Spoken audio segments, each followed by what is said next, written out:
Hello, fiends and glovers. It's time for another episode of Murph Played Too Many Games.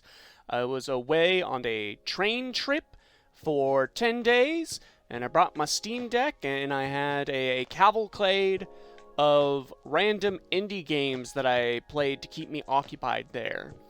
So, keep that in mind. Most of these takes are based on Steam Deck performance, but a lot of these aren't very demanding games to begin with. We're gonna get the ball rolling with Forgive Me, Father. So this is a boomer shooter. I wouldn't really call it a Doom-like because there's not really a lot of exploring of levels. It's all pretty direct where you're supposed to go. It is a Lovecraftian tale where all the assets are hand-drawn 2D sprites, and I really like the look of it. The look and the sound design are pretty good standouts. Every enemy makes a very distinct sound, so even when you can't see them in the level, because the levels can get kind of busy, you can definitely hear them and know where they're about and try to plan for them. The game has two classes to play as, a priest and a journalist. The priest is supposed to be more defensive, whereas the journalist is more aggressive. Honestly, their abilities kind of seem pretty much the same to me, but I'm not that deep into it, admittedly. What I do really like about this game is it has a upgrade path. It has a skill tree where every weapon you find can have a branching path. So you can have a shotgun that carries more ammo and is kind of more full auto, or you can have a shotgun with bouncing bullets and a wider spray. And that's kind of just your truth for that particular playthrough. If I had any negatives to say about the game, I don't think the voice acting from the protagonists is very good. The journalist in particular, because I was like, oh, I like to play aggressive in boomer shooters, I'll play the journalist. And man, her line reads just weren't doing it for me. But I think it's pretty good. I like the aesthetic of it. And I've just been continuing to play it off the Steam Deck, with mouse and keyboard, and it's been a lot of fun. So next game I'm going to talk about is Super Impossible Road. I guess this was a, early App Store game, and this is, the souped-up version. I played this. This was genuinely, the second game I ever played at my very first PAX. What this is... What if Monkey Ball was a racer? And for people who like to skip the entire level of Monkey Ball, this racer is for you. You are a ball heading down a path with no railings in space to a thumping techno soundtrack, and the track twists and turns in every single dimension possible, and you are trying to find shortcuts by launching yourself off and boosting your way to the end. Now, the catch here is you actually can't be off the track for that long. So there's nothing where, right at the start, you just launch yourself off and navigate yourself in space to the finish line. You actually have to continually be landing back off the track and then launching yourself again.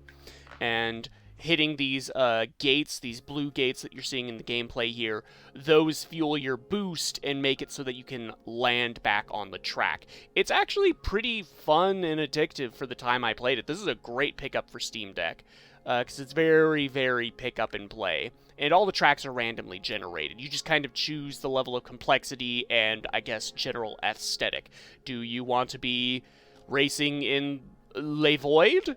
Or floating over Le Sun, And there's various challenges you can do, time trials and the whatnot. What I really think this would excel at is a party game. You can get up to a 4-player co-op, couch co-op even, which is really cool. This is available on Switch, by the way, which I think is the primary platform I'd recommend it because you can play it with the Joy-Con.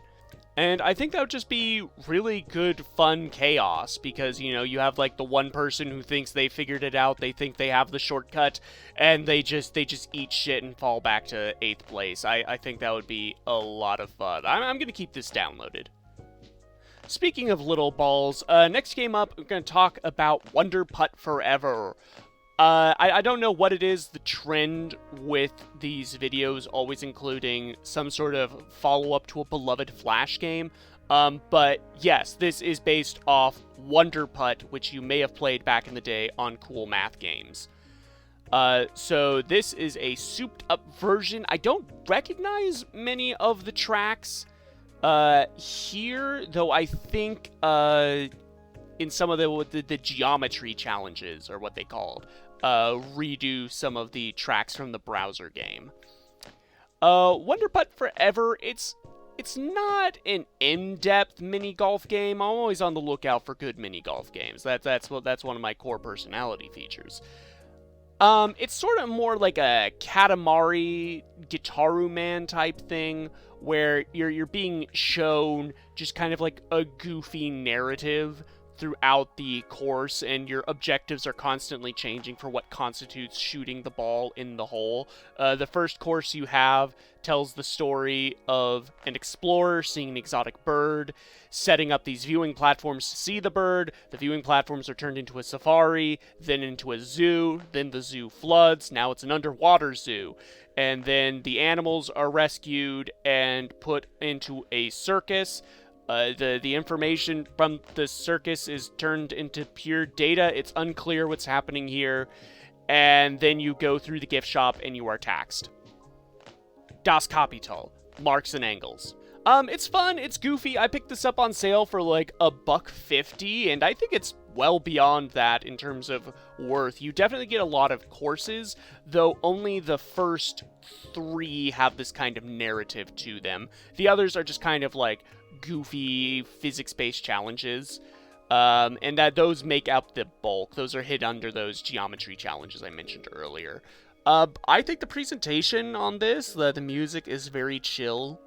If I do have any criticism about the game, it's that you're kind of locked into this isometric view that you can't, like, turn or tilt to get a better angle on your shot, and that makes it very hard to gauge how you're actually supposed to be aiming, or how much power to apply, how much distance is between you and the objective, and so you'll just continually, like, keep firing, thinking you have the right angle, but it's like you're a few centimeters off. And that just gets annoying, especially when you get to the hole and it's like, oh, you did a bogey plus 10. It's like, well, yeah. I don't know. It's definitely not a game to, like, I feel like I have to chase the high scores on. I'm just here for the visuals. Okay, so the penultimate game on our list is a bit of a weird one. This is the Savior's Gang entry on the list. This is Streets of Fury EX. And as far as I can tell, what this is, it's a 2D brawler, a beat-em-up, with a 3-lane mechanic where you can hop between lanes, and all the sprites are digitized like original Mortal Kombat pictures of French streamers, YouTubers, and comedians, and some random, FGC players and people I don't know, and there's no easy way to say this, but Doug Walker jump scare. Yeah, so the Nostalgia Critic is in this game. You can play as the Nostalgia Critic. Every button, he says something, and why is he referencing the Casper timing thing when he shoots a fireball? Casper's not on screen. And it's a lot. The game is a lot, but it's also, like, impressive. It's actually pretty well done. It's a pretty fun brawler. This is a game about getting the big meaty juggles and managing your stamina meter, and there's actually pretty good character variety, and I felt myself getting going for, like, the touch of death combo and figuring out the characters. I think this game is actually pretty worth it for the price. I have no clue who any of these people are, but they went in, they did it all, and this girl attacks with her ass, and this is... Oh, this is where this comes from. Come back in 10 years. Yeah.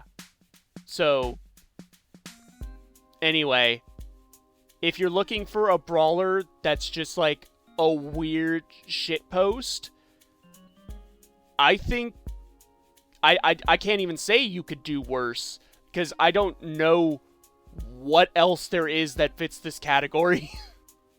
Alright, last game on our list, and the best game I played while on my trip, is gonna be Road Redemption. I feel like I have been waiting my entire life for a game like this. So this is in the vein of something like Road Rash, where it's a motorcycle racer with combat, and you are just going at 1,000,000 miles per hour, whacking people with pipes, trying to win the race. If you kill them, they are out of the race. You are dodging incoming traffic. You are attacking cops. You are kicking people into obstacles, kicking them off bridges, kicking them into other drivers. You are attaching C4 to them and kicking them into other drivers. And it's just high octane. You're doing power slides. You're raking up money and cash, because this is actually like a roguelike if you're playing the campaign mode. You're doing different tracks, and then at the end of each track, you're going to be presented with some options to buy, like you can get back health, or boost your nitro percentage, or upgrade your weapons. And then if you die, you can spend XP you've earned on permanent buffs for later runs. And even when you die, it's not that big of a letdown, because you can die pretty quickly in this game. Like, if you're just not paying attention to your health bar and you get taken out by a dude with a shotgun or something, that's it. That's the end of that run. But it doesn't matter, because, like, the game's just very drop in, drop out. So even when I lose, I'm just kind of want to get right back in there and get back to the action, you know? There's not really a feeling of like, oh, that was a really great run I had going.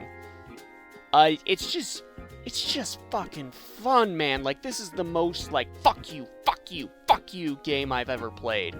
I would be shocked if this did not make my end of the year list. I am still playing this. Once I'm done recording this, I'm gonna go back to playing it, because I have it installed on my PC, and I'm ready to get, like, the full, like, turbo experience, because it does run pretty well on Steam Deck.